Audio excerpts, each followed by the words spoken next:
Di sini yang akan saya sampaikan itu pada materi basic deep learning yang nantinya akan kita pakai metode ini untuk pengolahan data gambar.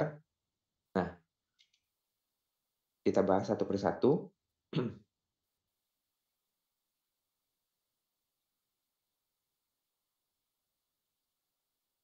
Eee,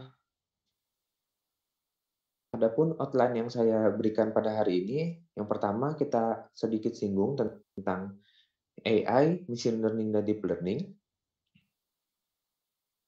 Yang kedua ada definisi deep learning. Yang ketiga ada jenis-jenis deep learning. Yang keempat nanti kita masuk ke case study.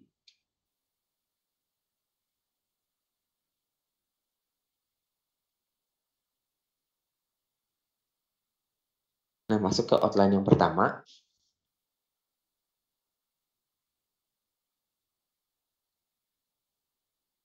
Nah, pada kali ini di layar kita sudah melihat sebuah bagan, di mana di sini terdapat, penjelasan tentang AI, machine learning, dan deep learning.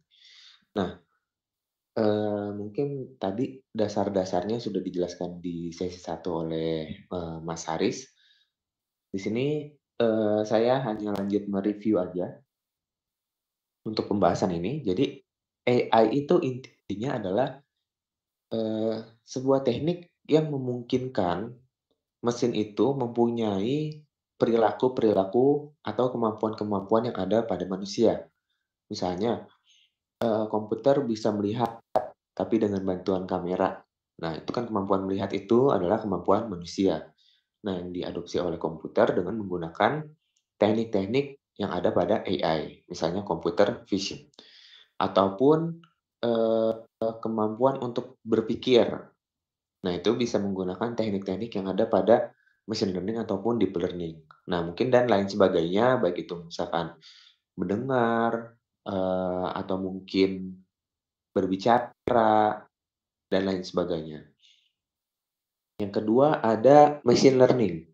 Nah, jadi, secara konsep bisa kita lihat di sini pada gambar, diagram lingkaran yang ini, di sini machine learning dan deep learning itu ada di dalam AI.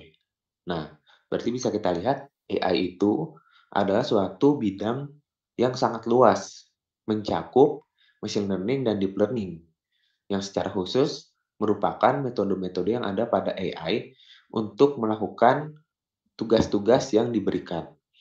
Nah, machine learning sendiri merupakan subset dari teknik AI, di mana machine learning ini menggunakan metode-metode statistika dan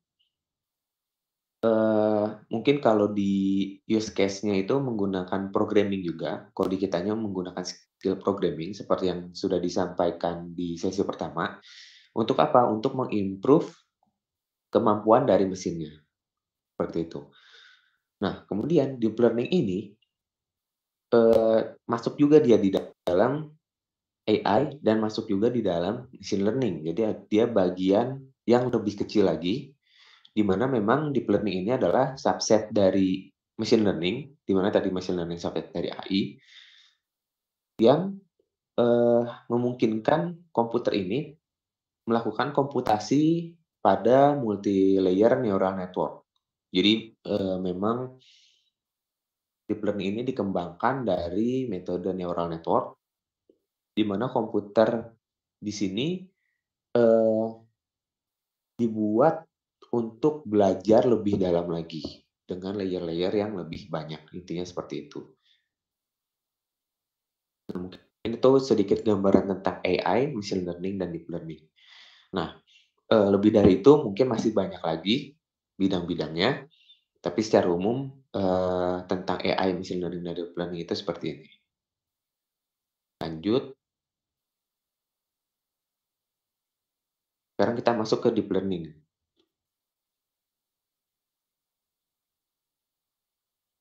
Nah, deep learning ini, berkembang seperti yang tadi saya bilang, berkembang dari, metode neural network, di mana neural network di sini itu berawal dari artificial neural network atau, jaringan syaraf tiruan.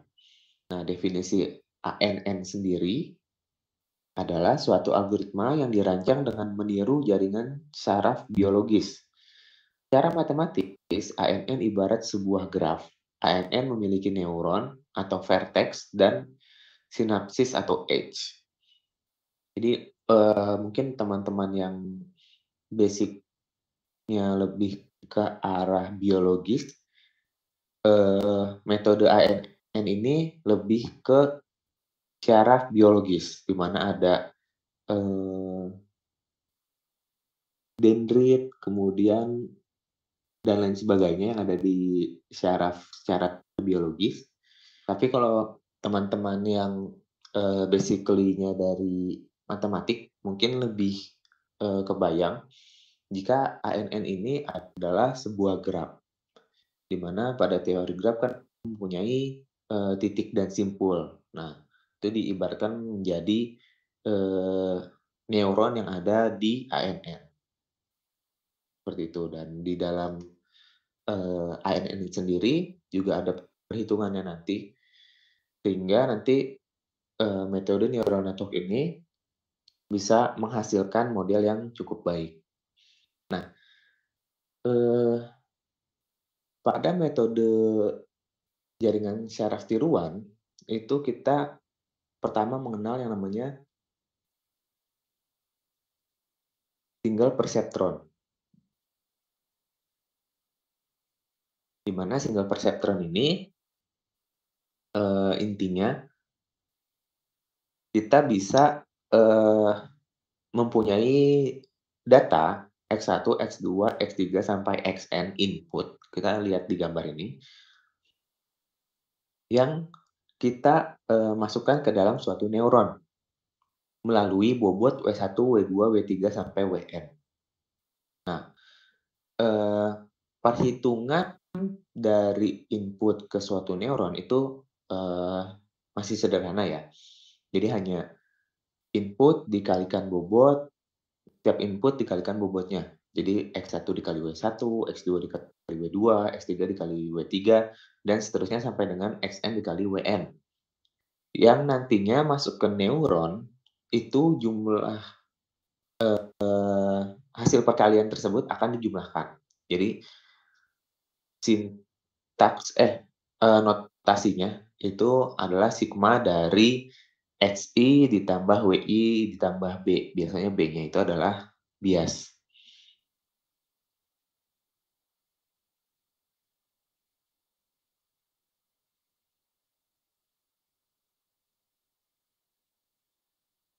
Nah, selanjutnya,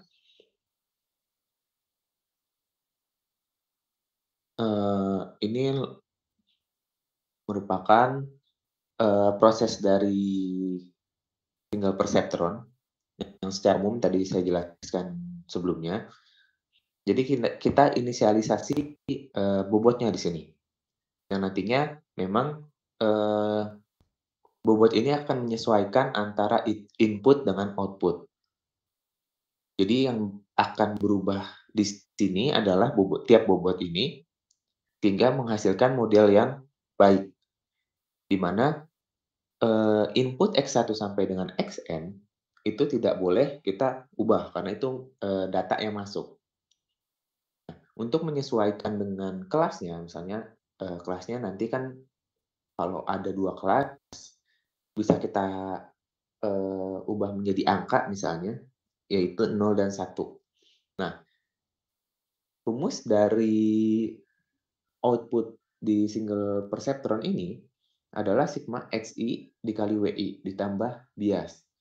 Nah, eee, kalau misalkan nanti output-nya 0, maka hasil dari sigma tersebut harus 0 juga.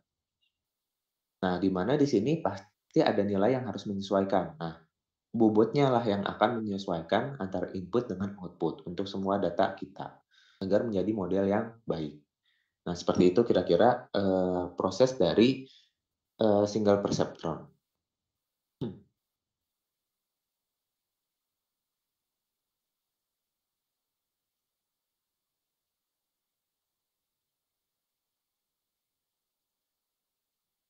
Nah, kemudian, di sini juga dijabarkan juga tentang, cara mencari error-nya, yang secara umum, error kita di sini adalah selisih antara, nilai prediksi dan nilai output yang sebenarnya.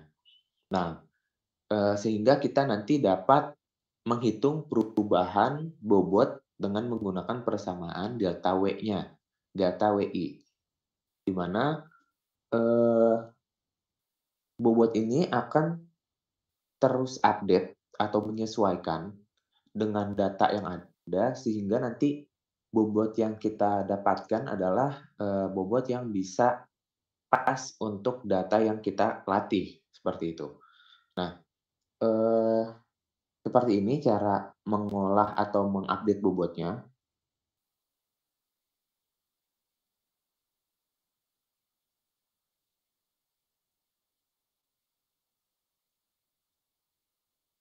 Kemudian tadi, kita lihat ada single perseptron, di mana, neuron yang ada di sana itu masih satu saja. Nah, kemudian, metode neural network tersebut itu berkembang menjadi multilayer perceptron atau MLP.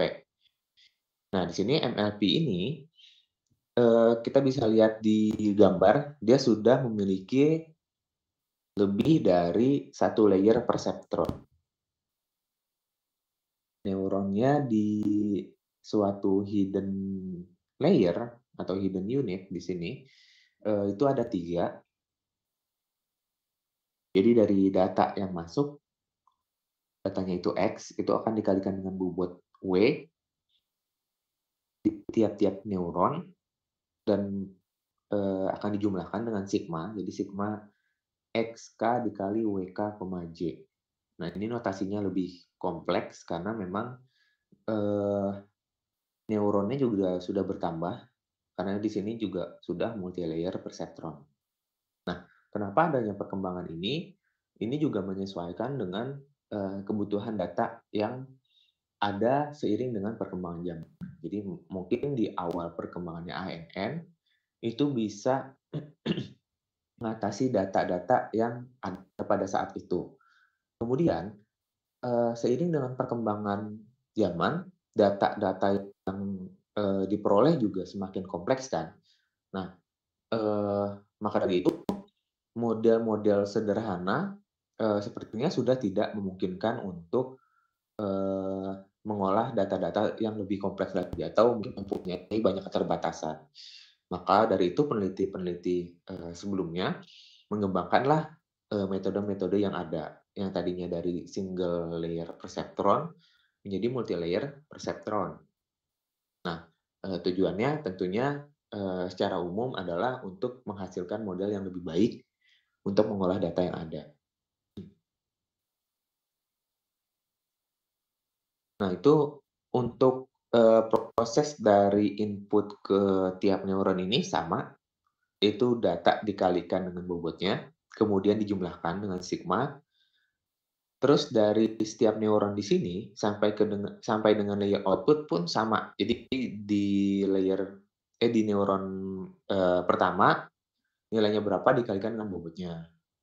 Kemudian neuron kedua nilainya berapa dikalikan dengan bobotnya. Kemudian di akhir juga nanti akan, dilakukan penjumlahan dengan sigma, kayak gitu. Hanya saja perhitungannya menjadi lebih banyak dan lebih kompleks. Tapi secara umum untuk tiap detail, perpindahan nilainya itu tetap sama, yaitu sigma dari, data dikali dengan bobotnya.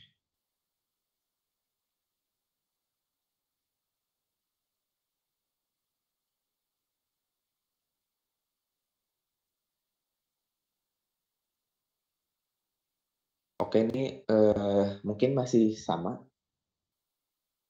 dengan apa yang saya jabarkan, hanya saja di sini mungkin lebih banyak ke, menuliskan notasinya. Jadi, mungkin teman-teman di sini, bisa melihat di slide, notasinya seperti apa, kemudian penjelasannya seperti apa, kemudian yang saya sampaikan adalah, maksud dari slide tersebut secara general.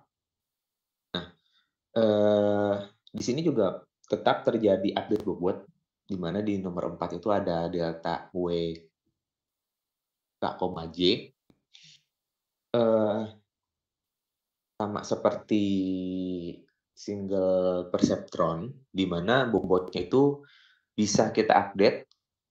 Maka dari itu, mungkin salah satu keunggulan dari neural network adalah kita bisa memaksakan komputer untuk mencari nilai bobot yang terbaik sehingga bisa, sesuai dengan data yang kita punya, kayak gitu. Jadi, yang kita hasilkan nanti modelnya adalah model-model yang, cukup baik, biasanya kayak gitu.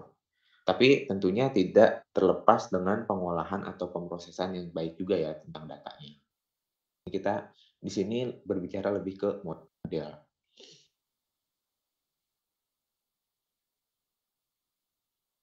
Nah, setelah itu yang berkembang terus sampai dengan saat ini adalah deep neural network, di mana, tadi di multilayer perceptron kita sudah mempunyai beberapa neuron, tapi hanya memiliki satu hidden layer, di mana tadi, di slide sebelumnya itu ada tanda panah bacaannya hidden unit. Nah itu kan, hidden layer-nya cuma satu. Pada perkembangan selanjutnya, yang mungkin sekarang juga masih berkembang terus, itu adalah deep neural network, di mana hidden layer-nya itu bisa lebih dari satu, mungkin bahkan sampai puluhan, ratusan, ribuan, dan seterusnya, kayak gitu. Nah, bedanya apa? Tentunya, proses yang terjadi di sini akan lebih kompleks. Kemudian, eee, perhitungannya juga akan semakin banyak.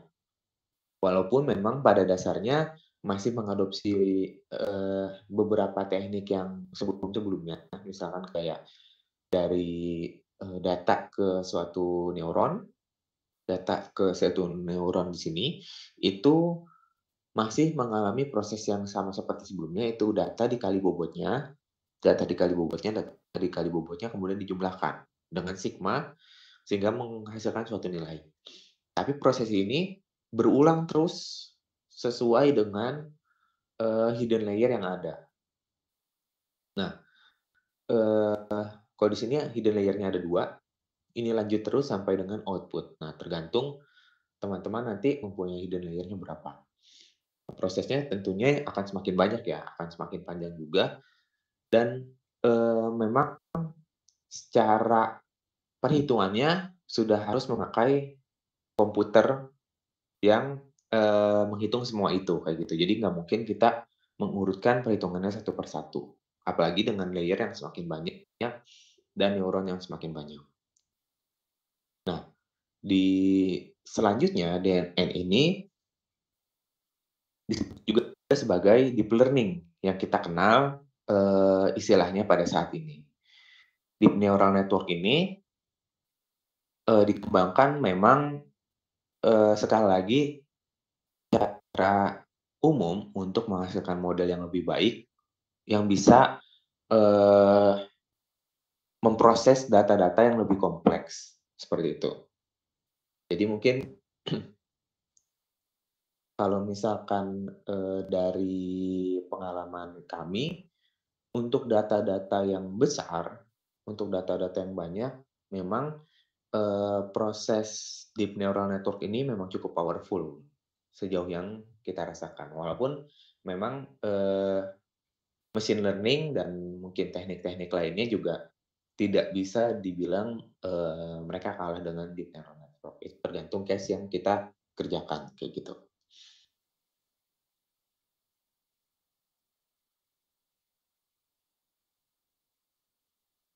Nah, kemudian mungkin sebenarnya kalau pembahasan deep learning sendiri itu memang cukup panjang. Jadi di sini, di outline yang saya sampaikan ini mungkin, saya bahas secara general aja, tidak mendetail. Tadi kita, mengenal istilah-istilah dari, sejarah perkembangan deep learning sendiri, itu ada ANN, di mana ANN adalah konsep, utama daripada neural network yang berkembang sampai dengan sekarang, yang diawali dengan metode, single layer perceptron, yang berkembang menjadi multi-layer perceptron, berkembang lagi menjadi deep neural network, yang terus berkembang dengan istilah namanya deep learning. Di deep learning sendiri, istilah-istilah yang kita pakai yaitu ada input, hidden layer, kemudian bobot, layer output, dan lain sebagainya, termasuk juga di sini adalah optimasi dari neural network. Nah, optimasi di sini adalah beberapa optimasi yang secara umum sering digunakan ya, walaupun tidak menutup kemungkinan untuk menggunakan optimasi-optimasi lainnya. Yang pertama adalah gradient descent, yang kedua stochastic gradient descent, yang ketiga mini batch gradient descent, 4 momentum, kelima ada grad, 6 ada delta, dan 7 Adam. Nah, mungkin nanti pada case study-nya saya lebih menggunakan framework Keras. Nah, nanti di Keras tersebut sudah bisa menggunakan beberapa optimasi. Nanti kita bisa milih optimasinya apa saja.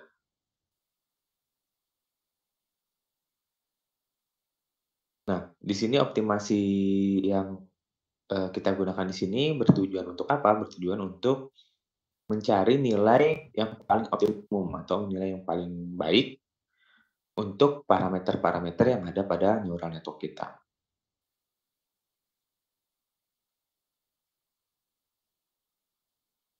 Nah, mungkin di sini saya tampilkan sedikit arsitektur sederhana dari deep neural network. Nah, ini hanya penggambaran umum sebelum nanti kita ke case study yang real case. Ini salah satu contoh sintaks pada Python untuk membangun arsitektur deep neural network dengan menggunakan Keras. Jadi kita import dulu library-nya. Untuk teman-teman yang menggunakan Python pada lokal komputer, itu harus menginstal dulu TensorFlow dan Keras, karena si Keras ini running di atas TensorFlow dengan menggunakan backend itu TensorFlow. Nah, di sini kita import dulu Keras dengan sintaks from keras.model import sequential, kemudian from keras.layer import dense. Nah, dense di sini yang akan membangun arsitektur dari neural network. Pertama kita definisikan model sama dengan sekuensial. Nah, ini menjadi suatu wadah atau urutan dari model yang akan kita bangun.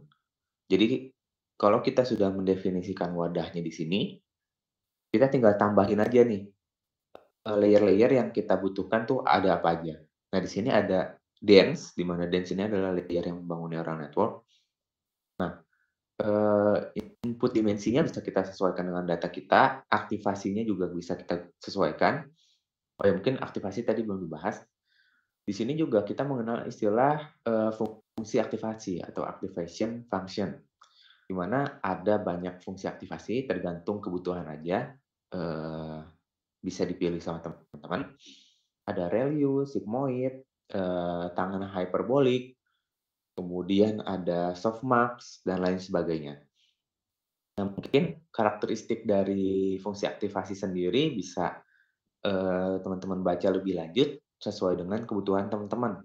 Misalnya value atau rectified linear unit, di mana inti dari si ReLU ini adalah dia menghilangkan nilai negatif.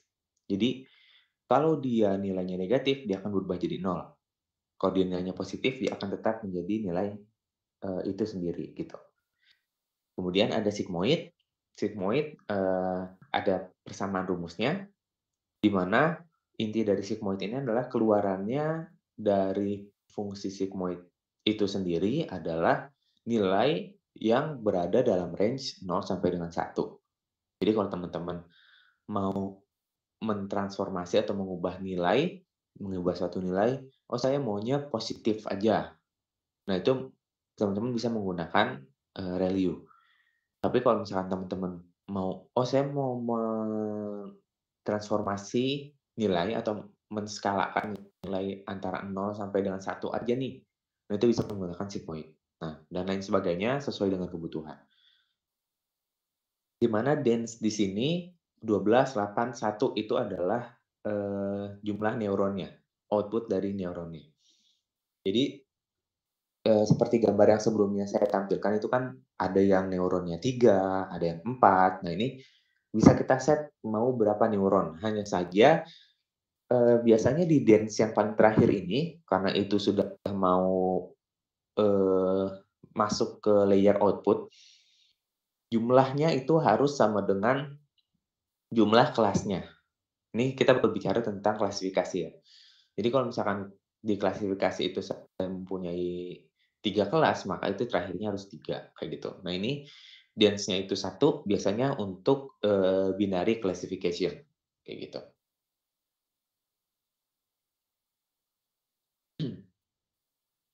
Kemudian kita compile modelnya dengan, binary cross entropy loss-nya, yaitu yang, loss function yang kita gunakan untuk, eee pada case binary classification atau klasifikasi dengan 2 kelas, optimizer-nya Adam.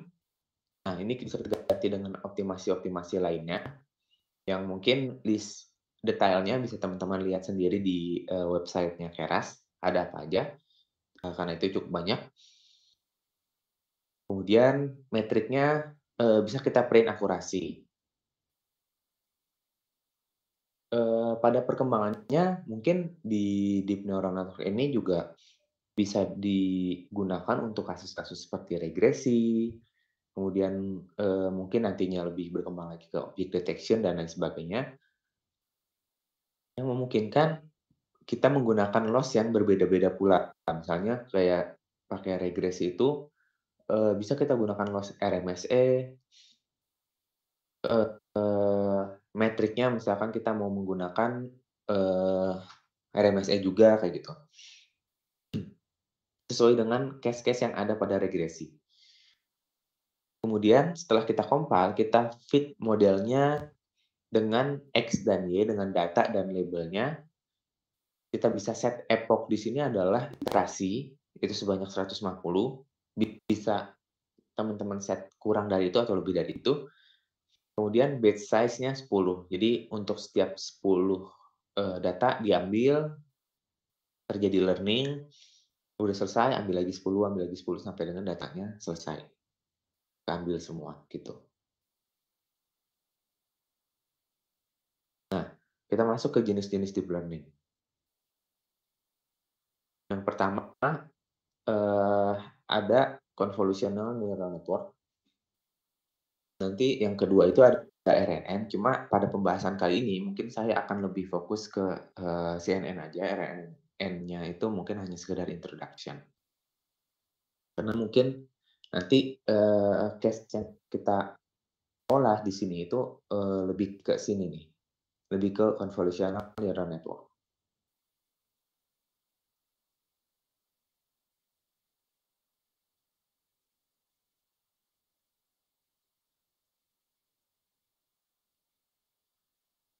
Nah, di sini ada proses konvolusi, di mana konvolusi 2 dimensi itu, terjadi proses I dikali K pada indeks I, J,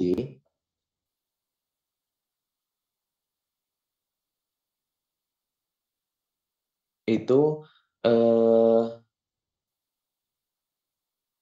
di sini ada notasi sigma, ada 2 sigma. Sigma dari I dikali K dengan indeks I, Mn dan K I dikurang M, J dikurang N. Nah, di sini, maksudnya gimana? Saya bisa lihat. Nah, di sini ada gambar dari matriks. Jadi biasanya, convolutional neural network ini digunakan pada, data gambar ya, kebanyakan pada data gambar, di mana di gambar tersebut itu, di komputer akan direpresentasikan sebagai nilai-nilai dari piksel. Nah, nilai-nilai ini yang dipandang secara matematis menjadi sebuah matriks. Misalkan kita punya, matriks, kalau misalkan di Keras itu mungkin lebih dikenal sebagai kernel. Nah, kemudian matriks dari gambar ataupun, data kita itu seperti ini. Nah, kita lakukan, operasi pada sliding windows.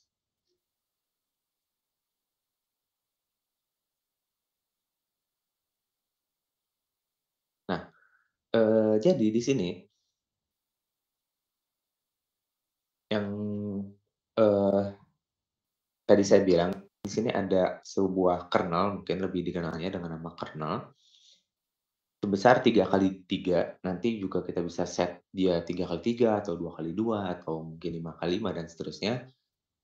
Eee, tapi perhitungannya seperti ini yang mungkin teman-teman, eee, bisa lebih pahami, yang kernelnya itu nilainya yang kecil di bawah pada tiap pikselnya.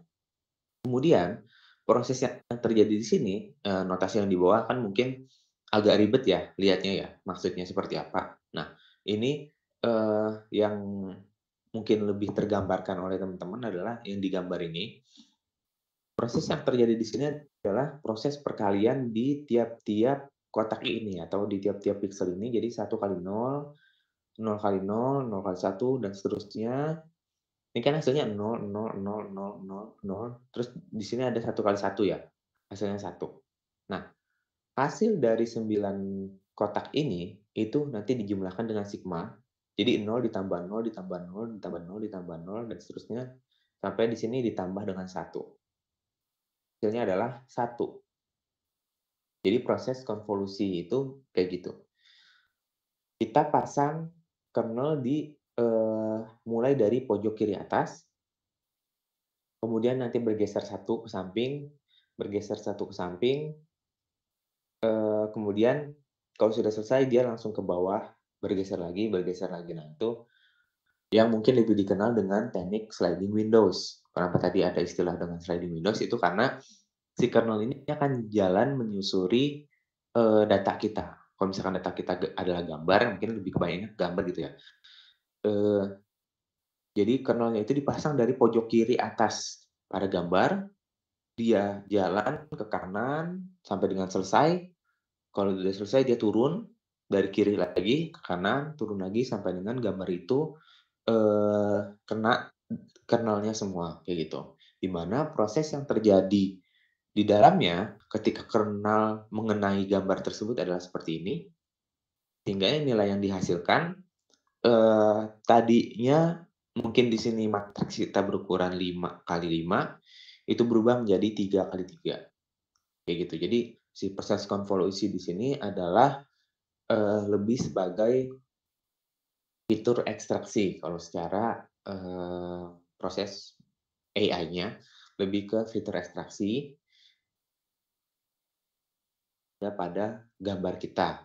Kalau data case-nya adalah gambar, sehingga, kita bisa mendapatkan informasi yang dibutuhkan. Si komputer ini bisa menarik informasi yang dibutuhkan, dan ini jalannya otomatis dari komputer. Jadi yang melakukan sliding windows ini nanti otomatis langsung dari komputer. Sehingga, kalau misalkan teman-teman baca juga di teori-teori tentang deep learning, eee, kenapa bisa dibilang fitur ekstraksi dari deep learning bisa dikatakan dalam tanda kutip adalah otomatis, ya karena itu. Fitur ekstraksi yang digunakan di sini itu kita serahkan pada komputer dengan teknik yang ada, nanti komputer yang ngejalanin secara otomatis di sliding windows di tiap gambar, gitu.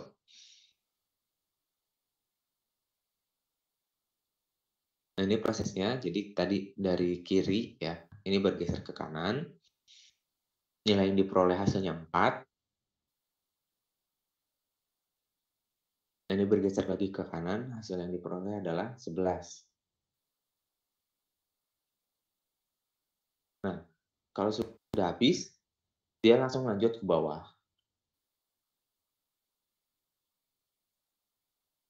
Nah, ke kanan lagi, terusnya sampai dengan seluruh gambar sudah kena oleh kernelnya semua.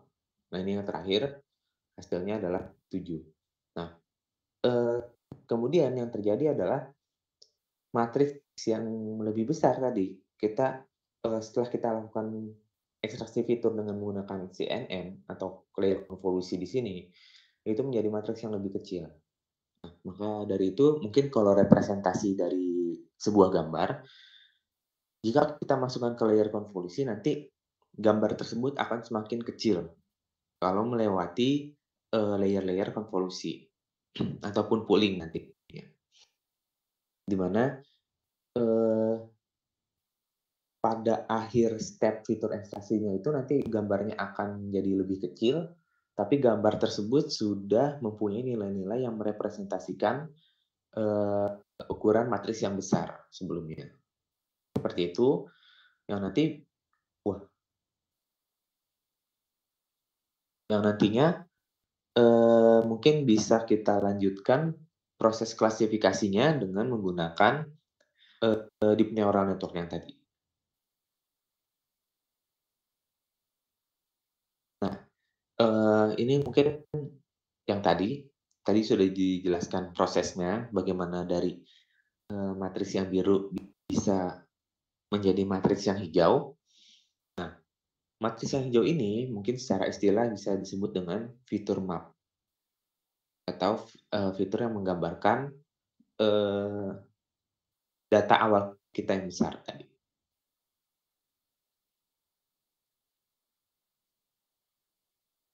Nah, terkadang kita memerlukan, eee, suatu jarak ya, mungkin di sini bisa saya bilang jarak, agar fitur map yang diperoleh memiliki ukuran yang sama dengan input.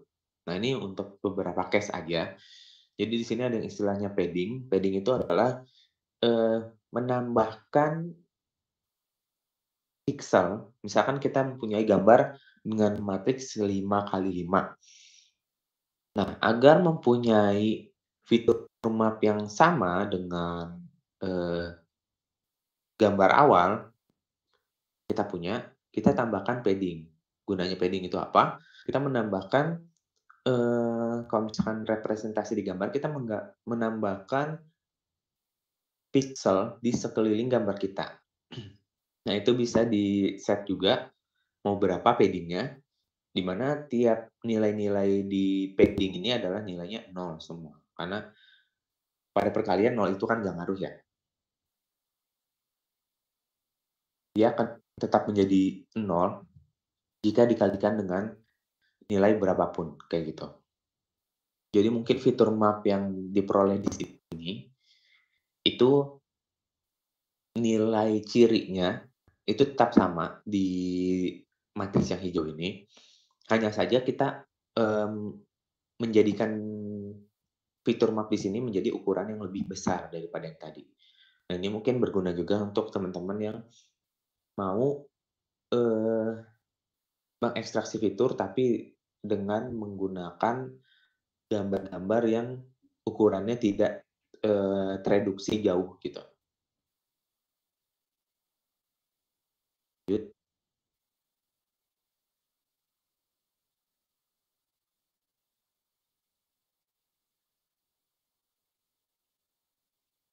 Nah, ini proses dari, eee, konvolusi dengan menggunakan padding.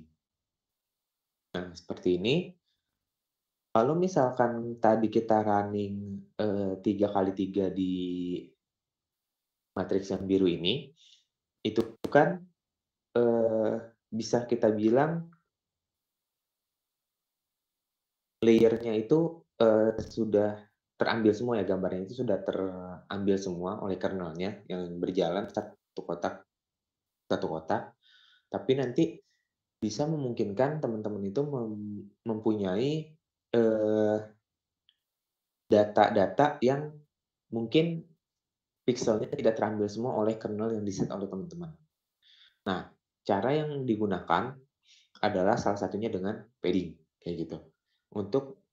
Tujuannya adalah untuk memperoleh fitur yang lebih merepresentasikan datanya, gitu. Jadi ini sebagai opsional aja dari teman-teman, pada proses ekstraksi fiturnya.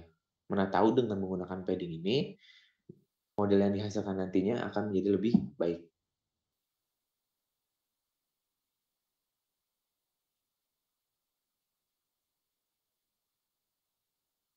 Nah, setelah melalui proses fitur ekstraksi, klasifikasi yang terjadi di CNN ini tetap diperoleh dari, deep neural network yang tadi. Nah, ini prosesnya tadi sudah dijelaskan ya, bagaimana dari, tiap input di sini tiap input di sini, itu dikalikan dengan bobotnya, jadi H1, H2, H3, H4, terus sampai dengan Hn, input dikalikan bobot, terus dijumlahkan dengan sigma, dan lanjut terus sampai dengan dia ke layer output.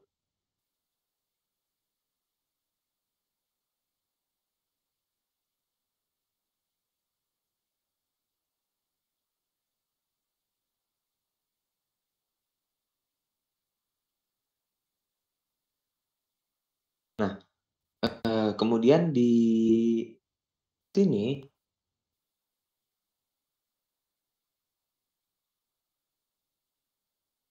selain, layer konvolusi, di sini juga dikenal dengan layer pooling, di mana pooling ini adalah operasi untuk mengumpulkan atau menyimpulkan subwilayah dari input. Nah, biasanya banyak yang pakai pooling ini di, perhitungan max pooling. Max pooling itu seperti apa? Bisa dilihat di gambar, max pooling itu adalah fungsinya itu maksimum dari nilainya. Misalnya, kalau kita mempunyai nilai 1, 2, 3, 4, 5, masuk ke fungsi pooling, maka nilai yang terambil adalah 5, yaitu nilai maksimumnya.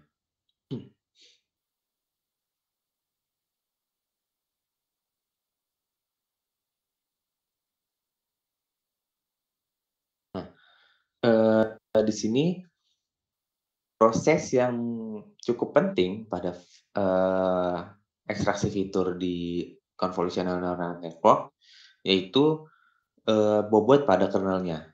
Kalau misalkan kita menggunakan, default, itu biasanya bobot awal itu diatur secara random atau acak, yang kemudian pada iterasi selanjutnya dia akan update update dan update terus, kayak gitu.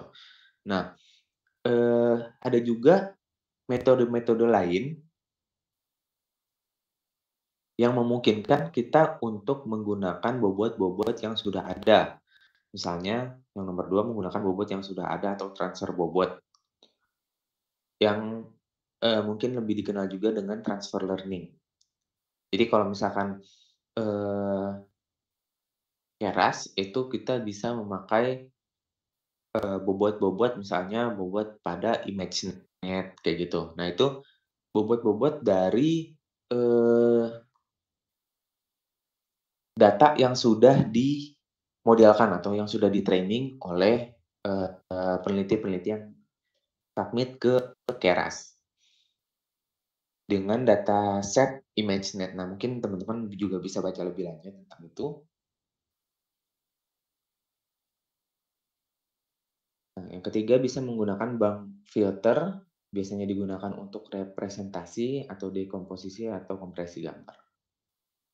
Lanjut, eee, sekarang kita bicara lebih ke aplikatif dari CNN. Di sini bisa mengklasifikasikan gambar ataupun bisa object detection. Jadi kalau klasifikasi gambar, dari suatu input gambar kita bisa menentukan, oh ini gambar kucing, oh ini gambar anjing, oh ini gambar, gajah dan lain sebagainya. Tapi kalau kita bicara tentang objek deteksi, si komputer bisa mengetahui, pada gambar tersebut objeknya itu ada di sebelah mana. Nah, kemudian dia menggambar sebuah kotak untuk menentukan objek tersebut ada di sebelah mana di gambar tersebut. Nah, ini contohnya.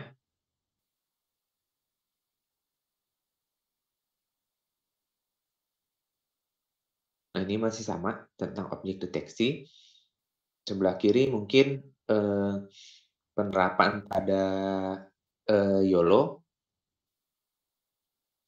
Jadi ada banyak juga ya, metode-metode untuk objek deteksi.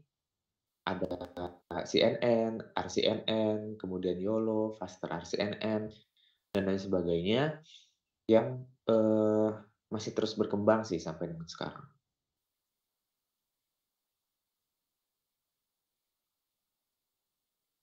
Nah, memang pada pengolahan datanya ini, CNN mungkin lebih, eee, fokus atau lebih powerful di gambar. Nah, mungkin ini bisa juga di speech recognition, tapi ekstraksi fitur dari gelombang suara ini bisa masuk ke CNN karena dia melalui proses ekstraksi fitur ke, gambar juga. Jadi mungkin kalau dari gelombang itu bisa banyak ya ekstraksi fiturnya, salah satunya mungkin di spektrogram, di, salah satu proses fitur ekstraksi gelombang dengan high level fitur. Nah, itu juga bisa masuk ke CNN.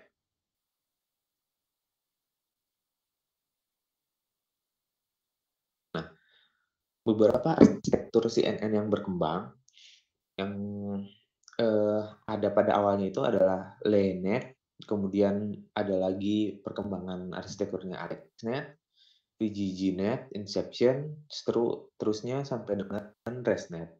Nah, mungkin, eee, ini untuk arsitektur dasar dari CNN. Nah, kemudian kalau misalkan arsitektur untuk object detection dan lain sebagainya itu juga, masih terus berkembang, ada CNN, kemudian ada YOLO dan lain sebagainya.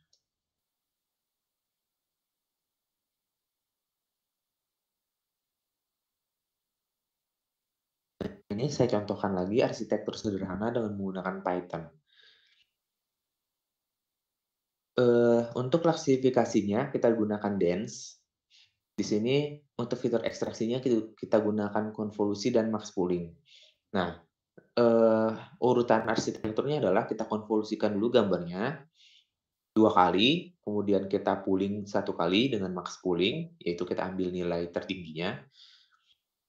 Setelah itu kita gunakan, flatten. Flatten di sini hanya mengubah, bentuk matriks yang tadi hasil dari proses fitur ekstraksi, kita jadikan satu row vektor samping untuk tiap data, kemudian kita masukkan input data tersebut ke, DNN untuk diklasifikasikan. Compile-nya sama seperti tadi, bisa kita pilih juga. Nah, sekian untuk CNN, kemudian ada, metode deep learning yang biasanya untuk data teks atau data-data tabular juga bisa, yaitu RNN atau Recurrent Neural Network.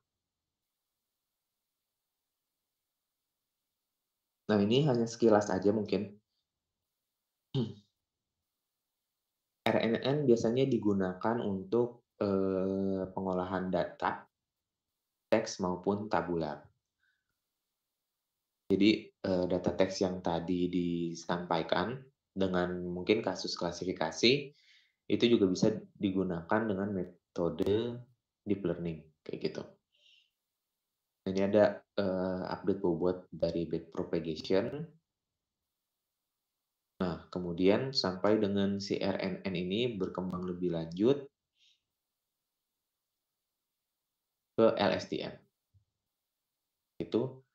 Jadi mungkin secara umum, RNN ini pada perkembangannya banyak digunakan untuk teks, hanya saja di awal perkembangannya ini masih memiliki beberapa keterbatasan pada RNN.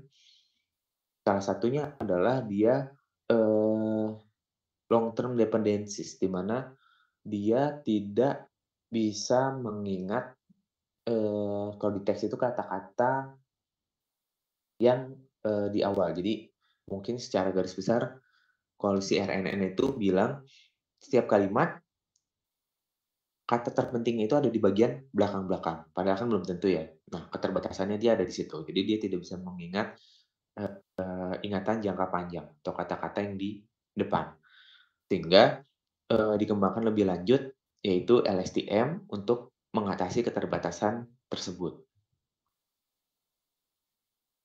Nah, contoh kasus RNN di sini, karena metodenya nggak saya bahas lebih lanjut, kita langsung ke case-nya aja. Ini bisa digunakan ke data tabular seperti time series prediction, bisa juga digunakan ke, di sini ada image captioning, jadi inputnya image, tapi keluarannya adalah, deskripsi dari image tersebut. Itu bisa digunakan untuk sentiment analysis juga, bisa juga digunakan untuk machine translation.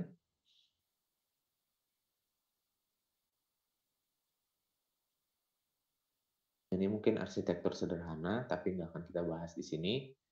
Nah, selanjutnya kita langsung masuk ke case tadi.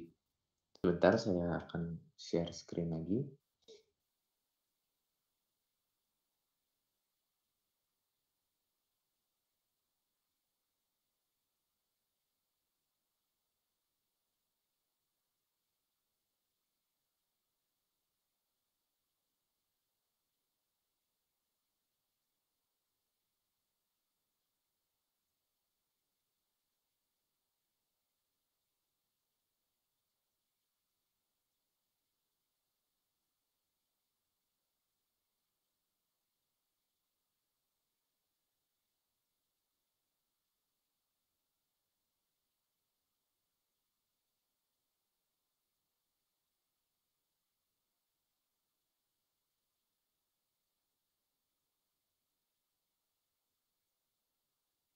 Nah, mungkin, sambil menunggu share screen, di sini saya akan jelaskan bahwa, eee, di sini saya akan menggunakan, metode CNN ini pada contoh kasus data COVID yang menggunakan data X-ray yang mungkin sekarang ini udah umum ya digunakan ya. Jadi, di sini saya akan menyampaikan secara general.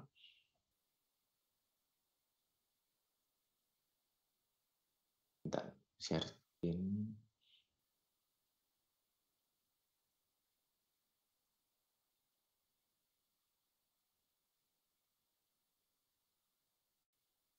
Oke, lagi loading. Di mana kasusnya di sini adalah, oh ya sudah terlihat ya, bisa di, full screen, mungkin di komputer atau handphone teman-teman, tombolnya ada di sebelah kanan. Pada kasus X-ray ini, eee, untuk memodelkan mungkin sudah banyak ya contohnya, pemodelan X-ray untuk, data ronsen dada untuk pasien COVID. Nah, tapi yang perlu kita, eee, teliti lebih lanjut di sini kita gunakan case ini itu untuk apa, kayak gitu. Kalau di sini saya menggunakan case ini, lebih kepada implementasinya. Jadi kalau kita mempunyai ronsen, ronsen dada itu kan banyak ya, dan mungkin secara kasat mata, mata kita tidak bisa membedakan itu secara, detail karena keterbatasan mata manusia itu, tidak bisa, membedakan gambar-gambar yang memiliki perbedaan yang sangat-sangat kecil, tapi komputer kan bisa gitu dengan menggunakan metode, seperti ini. Di sini implementasi yang saya ingin bangun adalah kita definisikan dulu mana X-ray atau ronsen yang sekiranya orang tersebut terindikasi berpenyakit atau tidak, kayak gitu. Jadi kalau misalkan model COVID antara orang, normal atau yang terinfeksi COVID, itu mungkin sudah banyak yang bahas gitu. Nah, tapi implementasi lebih lanjutnya secara real case itu bagaimana gitu. Nah, ini yang, ingin saya sampaikan di sini. Tentunya kalau kita mempunyai suatu ronsen, belum tentu seseorang tersebut, terindikasinya COVID. Karena banyak juga data-data lain, yang berdasarkan X-ray juga, itu indikasinya mungkin penyakit pneumonia kalau misalkan yang di case saya ini. Nah, bagaimana cara membedakannya? Kalau kita membuat model lebih dari 2 kelas atau multi class classification, itu kan tentunya tingkat kesulitannya akan bertambah ya. Sehingga, eee, memerlukan metode yang lebih dalam ataupun data yang lebih berciri untuk membedakan tiap-tiap kelasnya.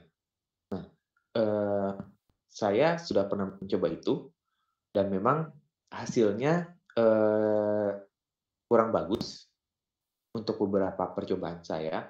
Jadi di sini, percobaan, cukup signifikan yang akan saya tampilkan di sini.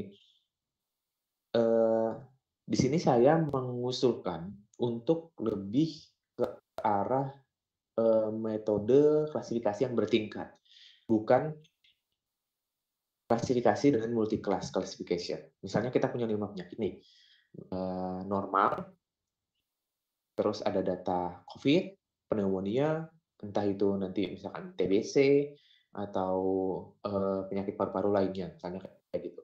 Daripada kita menggunakan klasifikasi dengan 5 kelas langsung, di mana data kita juga terbatas, itu kan jauh lebih sulit. Nah, di sini saya gunakan klasifikasi yang bertingkat. Itu pada tingkatan pertama, saya klasifikasikan dulu, suatu X-ray tersebut itu terindikasi penyakit atau tidak. Jadi di sini dengan menggunakan Python, saya load datanya dulu, di sini ada, sintaksnya bintang, itu berarti saya baca semua, gambarnya masuk ke list image dan labelnya masuk ke list label. Terus, nah, karena penyakitnya ada lebih dari satu, saya gunakan sintaks, jika labelnya itu normal, maka kita, keep dia untuk print normal. Nah, selain normal, kita ubah dia menjadi terinfeksi. Jadi penyakit apapun, saya masukkan labelnya dulu ke label terinfeksi. Nah, saya masukkan ke image dan label, yang saya gunakan selanjutnya ke array pada NumPy, untuk bisa lebih lanjut di proses.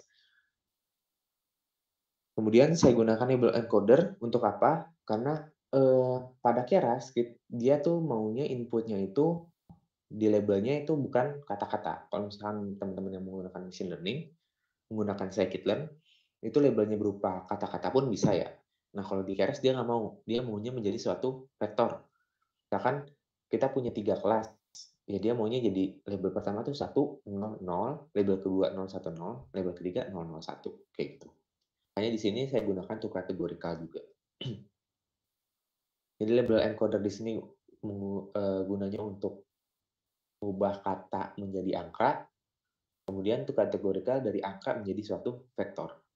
Nah, itu sedikit pada pra pemrosesannya.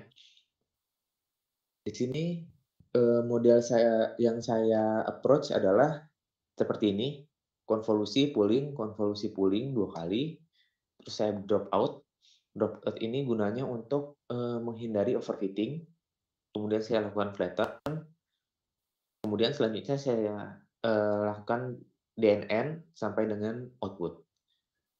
Mungkin, saya agak cepat ya karena keterbatasan waktu juga, masih ada, beberapa materi lainnya. Kemudian di Keras, saya bisa munculkan model summary. Jadi sudah dirangkum semua, modelnya seperti apa, arsitekturnya seperti apa, kemudian output-nya dan parameternya. Mungkin di sini parameternya sangat-sangat banyak ya. Itu sebabnya kenapa deep learning ini memang semakin kompleks, juga semakin banyak, membutuhkan resource dari komputer kita, atau kemudian datanya saya split menjadi data test dan data train, sebanyak proporsi 70% dan 30%.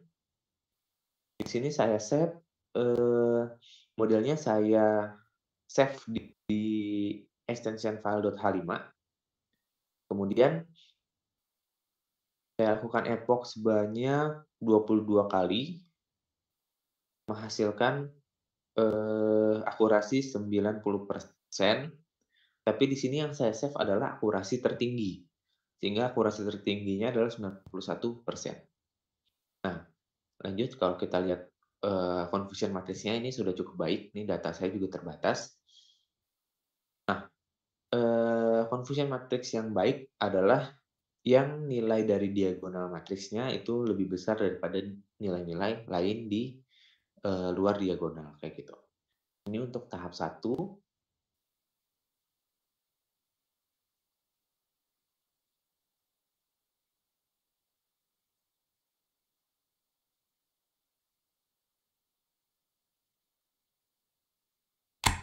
Nah, selanjutnya, tahap satu tadi itu saya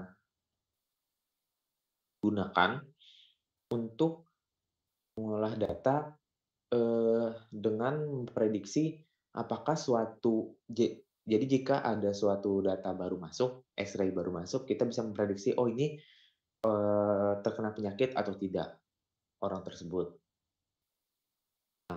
Yang kedua dengan proses yang hampir sama, saya, lakukan klasifikasi bertingkat, yaitu dengan, jika orang tersebut terindikasi suatu penyakit, maka, penyakitnya apa? Kayak gitu.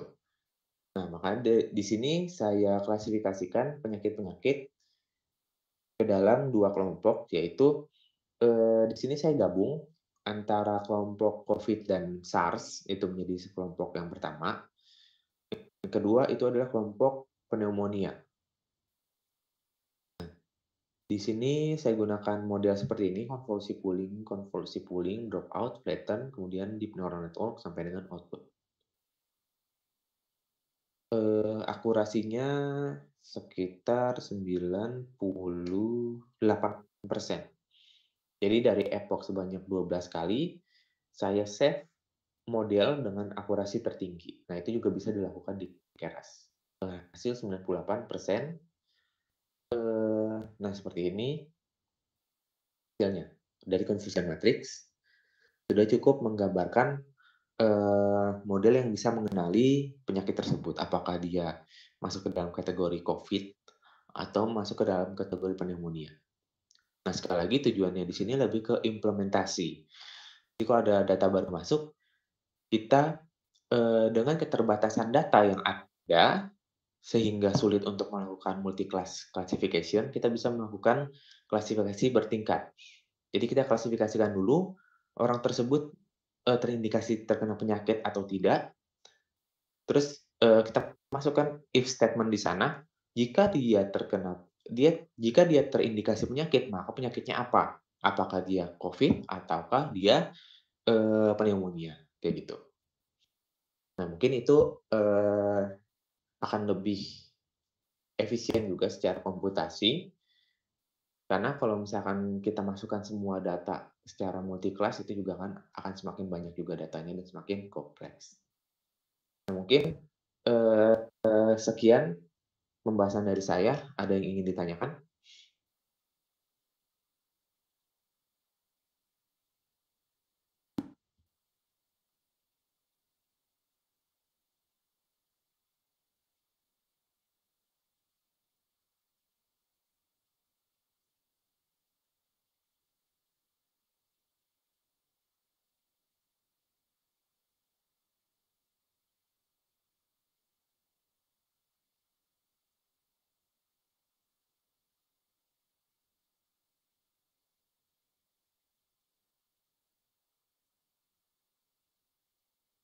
Oke, mungkin sambil, menunggu pertanyaan juga, saya review lagi,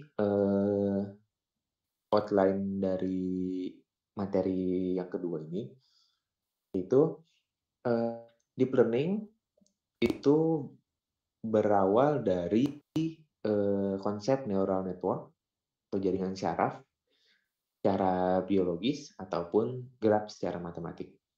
Di mana perkembangannya mulai dari, metode ANN yang berkembang ke konsep, single layer perceptron, berkembang ke multi layer perceptron, berkembang juga sampai dengan ke deep neural network yang kita kenal sekarang sebagai deep learning.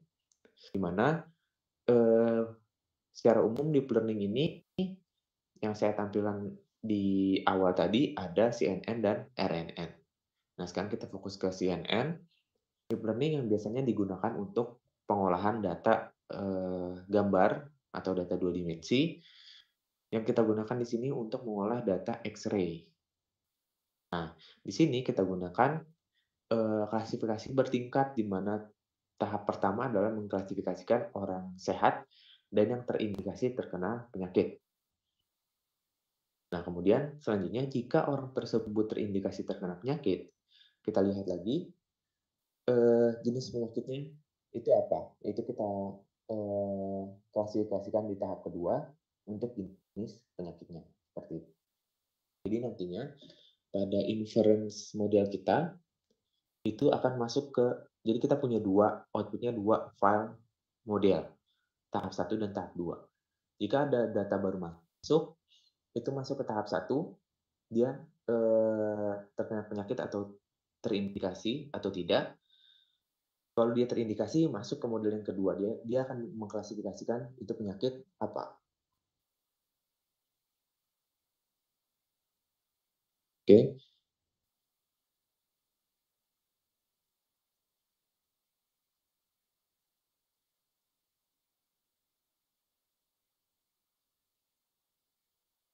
ada yang ingin ditanyakan?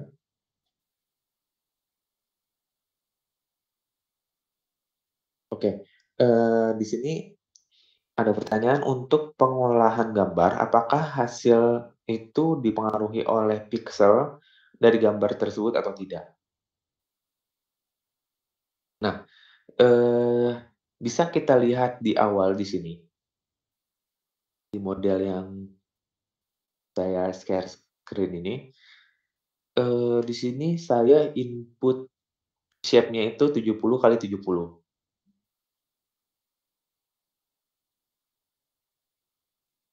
Jadi memang, eee, pada gambar, kualitas mungkin bukan directly bukan secara langsung tentang shape dari gambar ya, mungkin lebih ke arah kualitas gambar. Jadi memang kualitas gambar di sini sangat mempengaruhi, proses yang kita lakukan sampai dengan hasilnya. Diusahakan semaksimal mungkin untuk memperoleh, kualitas gambar yang cukup baik, di mana misalkan kita mau mengolah data yang sederhana dulu misalnya, kita mau mengklasifikasikan kendaraan apakah itu mobil dan motor. Nah, diusahakan agar, gambar yang kita punya ini, misalkan gambar mobil. Nah, itu terlihat jelas bahwa itu mobil. Walaupun misalkan agak sedikit blur atau agak sedikit berbayang, nah itu tapi, fitur yang terlihat di situ tetaplah mobil. Nah, diusahakan seperti itu. Jadi jangan sampai gambarnya itu antara mobil dan motor misalnya, itu, gambarnya blur semua misalnya kayak gitu. Jadi komputer juga sulit membedakan, eee, gambar tersebut. Kemudian untuk shape-nya, nah mungkin ini bisa disesuaikan aja. Misalkan saya di sini pakai 70 kali 70 aja sudah cukup bagus hasilnya. Nah mungkin kalau misalkan teman-teman mengolah gambar menggunakan 70 kali 70 masih kurang bagus, nah kita bisa lihat kalau misalkan 70 kali 70 itu gambarnya menjadi seperti apa. Bisa saja karena kualitas gambarnya, kecil, itu gambar yang di-resize menjadi lebih kecil atau lebih besar itu menjadi pecah. Nah, ini perlu, dilihat lagi lebih lanjut, gambar yang sekiranya pas untuk data teman-teman itu berapa, kayak gitu. Yang mungkin kan ada tuh biasanya gambar kalau misalkan dikecilin tuh jadi pecah atau digambarin tuh jadi pecah juga gitu kan. Nah, ini yang pas itu berapa, kayak gitu. Diusahakan agar, gambarnya tetap terlihat dengan tujuan pada, case kita itu seperti apa, gitu. Itu untuk shape dari gambar. Kemudian untuk improving-nya lagi bisa teman-teman, mungkin bisa tambahkan di sini arsitekturnya, bisa tambahkan konvolusinya lagi atau tambahkan layer density-nya lagi. Nah itu, menjadi salah satu seni dari deep learning ini. Jadi, arsitektur saya seperti ini. Nah ini belum tentu bisa diterapkan di data-data lainnya, kayak gitu. Belum tentu bisa bagus juga untuk data-data lainnya. Nah itu harus lebih menyesuaikan, seperti itu.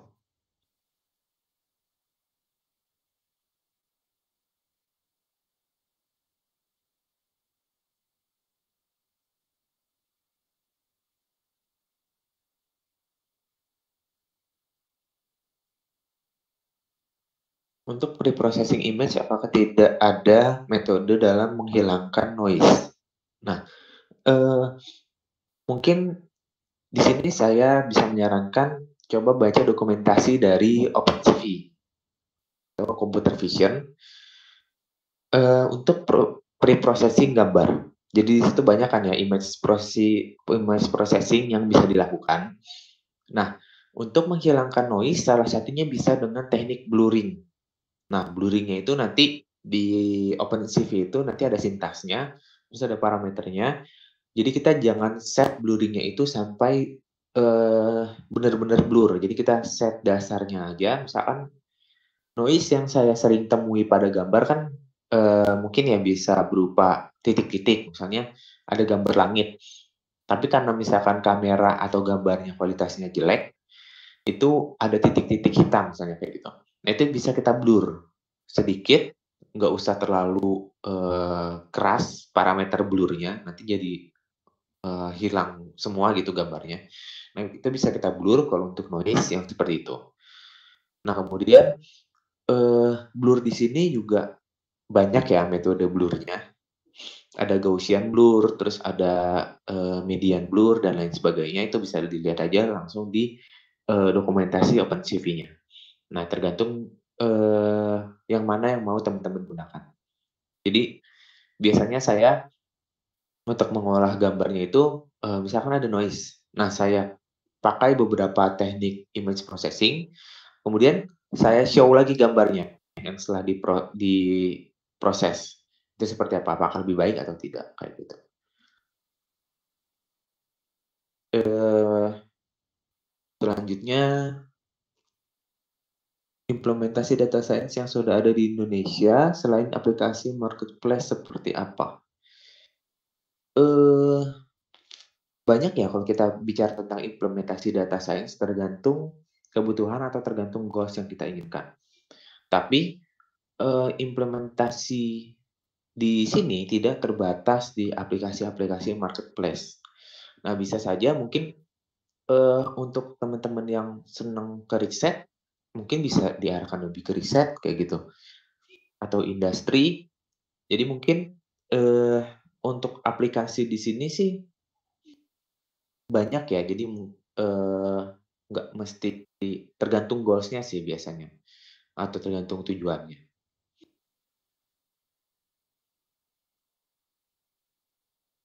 Teknik pre-processing yang dapat meningkatkan akurasi atau dalam pembuatan model apa yang harus. Nah, kalau kita bicara tentang improving metrik, kalau misalkan di sini metriknya akurasi atau improving akurasi ya bisa dibilang, itu, pembahasannya cukup kompleks ya. Jadi, multifaktor di sana. Banyak faktor yang mempengaruhi improving akurasi. Mungkin saya jawab dari yang pertama dulu, teknik pre-processing yang meningkatkan akurasi itu balik lagi sih tergantung pada data. Kalau misalkan datanya banyak noise-nya, ya berarti teknik pre-processing untuk menghilangkan noise yang berkemungkinan untuk menghilangkan akurasi. Kalau datanya terlalu besar atau gambarnya terlalu besar, eee, teknik Prosesinya yaitu reshape atau resize, kayak gitu. Kalau mungkin datanya itu, kita misalkan hanya mau mengolah data angka gitu ya, kita mau mengetahui angka 1 sampai dengan angka 0 sampai dengan 9. Itu kan biasanya kita nggak butuh warna ya. Kalau misalkan warna kita hanya butuh bentuk. Kalau misalkan warna itu menjadi pengganggu atau menjadi, fitur yang rancu dalam pemrosesan kita dalam komputer, karena kita hanya mau, mengenali bentuk bukan warna, ya tentunya preprocessing yang kita lakukan bisa saja merubah gambar tersebut menjadi grayscale atau hitam putih, kayak gitu. Nah, kalau untuk akurasi sendiri, itu untuk preprocessing gambarnya ya. Tapi kalau untuk akurasi sendiri banyak faktor yang menentukan. Seperti pengolahan gambar, yang seperti yang tadi saya sebutkan. Oh ya, mungkin bisa juga kita ubah nilai gambarnya tersebut, misalkan gambar dibagi 255. Nah, itu kan mengubah nilai gambar tersebut, kita transformasi nilainya ke 0 dan 1. Nah, itu juga bisa mempengaruhi, hasil. Tapi kalau secara umum di akurasi sendiri itu banyak faktornya. Bisa dari kualitas gambar dari, data kita, kemudian dari ukuran gambar, bisa juga dari banyaknya gambar, variasi gambar, sampai dengan model yang kita gunakan. Di dalam model juga ada optimasi yang kita gunakan, karena kita ganti optimasi pun juga bisa berubah hasilnya gitu. Kemudian, arsitektur apa yang kita gunakan dalam model, terus, fungsi aktivasinya seperti apa, dan lain sebagainya, itu sangat-sangat banyak. Jadi mungkin, bisa sambil dicoba-coba aja merubah sedikit-sedikit proses yang terjadi di pemrosesan kita. Jadi kalau misalkan teman-teman mau improve akurasi, coba aja dulu diubah-ubah modelnya, tambahin layer atau kurangi, atau ubah, optimasinya dan lain sebagainya.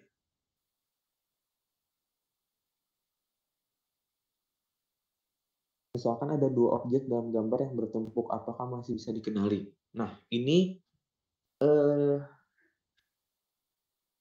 untuk klasifikasi mungkin output yang keluar ya hanya pada label yang kita kasih. Misalkan labelnya ada, gajah dan harimau. Kalau misalkan ada harimau yang, gambarnya itu numpuk dengan gajah. Nah, maka output dari klasifikasi hanya 2 itu, antara 2 itu. Padahal kan gambarnya ada dua-duanya ya. Di dalam suatu gambar ada harimau, ada gajah. Tapi output yang keluar hanya salah satu. Kalau kita ngasihnya 2 label itu aja, yang keluar hanya salah satu, apakah dia akan label itu gajah atau harimau. Mungkin kalau gambar yang bertumpuk, itu bisa lebih ke, eee, object detection. Di mana kalau misalkan kita nge-train-nya gambarnya itu, gajah dan harimau, dia walaupun dia bertumpuk, dia masih bisa tetap menggambarkan, persegi atau bounding box kepada 2 gambar yang bertumpuk tersebut, kayak gitu. Jika gambar, hewan tersebut masih tetap terlihat walaupun sebagian. Seperti yang tadi saya contohkan, ya udah ditutup ya slide-nya. Seperti yang tadi, saya contohkan di slide, pada slide berapa ya tadi?